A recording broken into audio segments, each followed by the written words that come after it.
सभे मगहिया भाई बहन के भूलेटन काका के राम राम। आथिन मगहिया खबर में सुनथे देश दुनिया के खबर। महंगाई के मुद्दा पर विपक्ष गोलबंद हो गलन। दोनों सदन में होयल जोरदार हंगामा।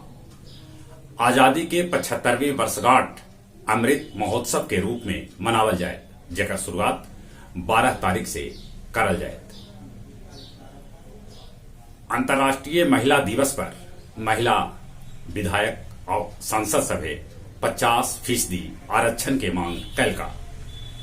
बिहार के सरकारी स्कूल में प्राथमिक कक्षा में मातृभाषा में पढ़ाई करावे के फैसला पर मगही मगध नागरिक संघ के अध्यक्ष पारस सिंह मुख्यमंत्री नीतीश कुमार के दिल का है बधाई।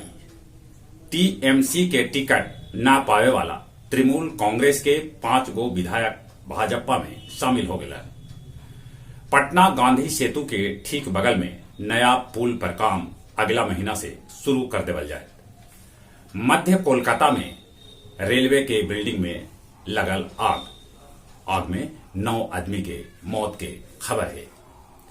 खगड़िया के चौधा बन्नी गांव में स्कूल की दीवार गिरे से 6 गो मजदूर के मौत हो गए। किशनगंज ठाकुरगंज खरदुआ रोड पर निचितपुर गांव भी डंपर से कुचल के 3 गो बहिन के मौत हो गए। ईरान समर्थित हाउदी विद्रोही सऊदी के तेल ठिकाना पर कैलन है मिसाइल से हमला। इक्वाटोरिया गिनी में सैनिक बंकर में विस्फोट होने से 20 आदमी के मौत हो गए। स्विट्जरलैंड में सार्वजनिक जगह पर बुर्का नकाब पहने पर पाबंदी लगा देवल गए। ब्रिटेन शाही परिवार के बहू मेगन परिवार पर रंग भेद के आरोप लगौलन है। राफेल कंपनी के मालिक और फ्रांसीसी सांसद ओलिवियर डॉस्टॉल्ट के हेलीकॉप्टर दुर्घटना में मौत हो गया। पाकिस्तान में प्रतिबंधित बलूचिस्तानी लिबरेशन आर्मी के 5 गो आतंकी के ढेर कर देवल गए। अंतर्राष्ट्रीय महिला दिवस पर रेलवे स्टेशन पर महिला लोको पायलट संभालन रेल के कमान। गुलनार निशुल्क सिलाई सेंटर में महिला सशक्तिकरण विषय पर गोष्ठी के आयोजन करल गए। उन्हें सूरधारा में महिला दिवस पर कवि गोष्ठी के आयोजन कैल गए। गया पटना के बीच चलावल गए 3 जोड़ी पैसेंजर ट्रेन एक दिन में 1.6 लाख के टिकट बिकल। और अब कुछ खेल के समाचार। जेकोविच रचलन इतिहास, सबला बेसी समय तक रहलन नंबर 1।